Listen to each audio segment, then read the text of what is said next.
हरियाणा और एनसीआर क्षेत्र के कुछ हिस्सों में आप जानते हैं कि वायु प्रदूषण लगातार बढ़ रहा है। वो वायु प्रदूषण जो हमें प्रभावित करता है, जो एनसीआर के इलाकों में लोग रहते हैं, वो बेशक विकास को अपनी आंखों से बहुत तेजी से गति से देखते हों, लेकिन एक बात में वो बहुत पिछड़े हुए हैं, और वो है ये वायु प्रदूषण। ये एयर पोल्यूशन बहुत ज़्यादा खतरनाक है।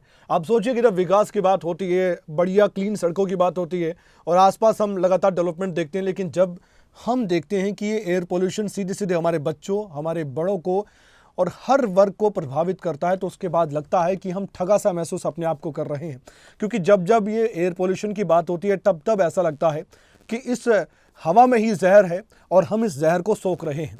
जब भी सर्दी का मौसम आता है, आप सोचिए कि अक्टूबर का महीना अब है, नवंबर महीना आने को है, जब दिवाली का दिन होगा, आप सोचिए उस दौरान क्या हालत हुई होगी उन एनसीआर के इलाकों की पिछले साल जब हम आंकड़े पेश करते हैं। और अब आने वाला वक्त जब आ रहा है, तो उससे पहले भी थोड़ा सा डर लगता है दिल्ली एनसीआर के इलाके के लोगों के लिए कि वो करे तो क्या करे, उनकी एक मजबूरी बन गई है। आज इस पर बहुत चर्चा करनी चाहिए, इस पर बातचीत करनी चाहिए। हर बार हम ये देखते हैं कि दिल्ली की सरकार हो, हरियाणा की सरकार हो, पंजाब की सरकार हो, आपस में उलझे रहते हैं।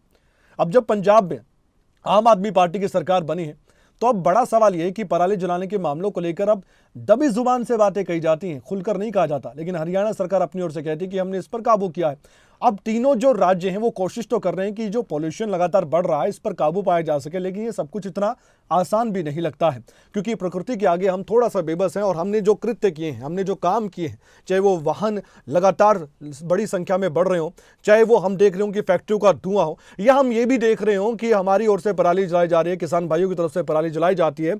आंकड़े कम हुए हो, लेकिन फिर भी एक बड़ा कारण है। लेकिन इस पर पूरी तरह से काबू पाना थोड़ा सा मुश्किल नजर आता है। ग्रैप 1, ग्रैप 2 इतने नियम लागू हो गए, लेकिन आज तक क्या सुधार हुआ है? इन 3 महीनों में बहुत ज्यादा दिक्कत परेशानी बढ़ती है। आंकड़े और साथ ही जानकारी आपके सामने हम रखने जा रहे हैं, क्योंकि अब लगातार प्रतिक्रियाएं भी सामने आ रही है। राज्यसभा सांसद दीपेंद्र हुड्डा ने पूरी तरह से हरियाणा सरकार को अब जिम्मेदार ठहरा दिया। राजनीति इस मामले पर होती है तो और भी ज्यादा विडंबना से लगती है, और जिम्मेदारी किसकी है किसकी नहीं ये तो हम नहीं कह सकते, लेकिन राजनीति में कोई भी आरोप प्रत्यारोप लगा सकता है। दीपेंद्र हुड्डा का ये कहना है कि सच्चाई तो ये है कि इस दिशा में सरकार ने पिछले 9.5 सालों में कोई काम ही नहीं किया।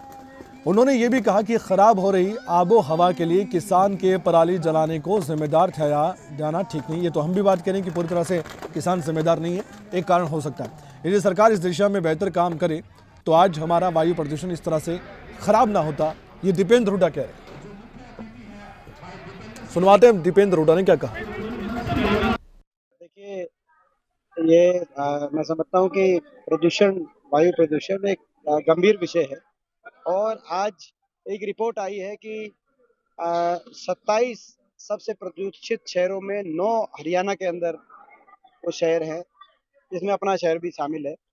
तो इस बात को, हर बात की राजनीति से ऊपर उठ के इसका कड़ा संज्ञान सरकार को लेना चाहिए, और ये एक फोकस एरिया होना चाहिए।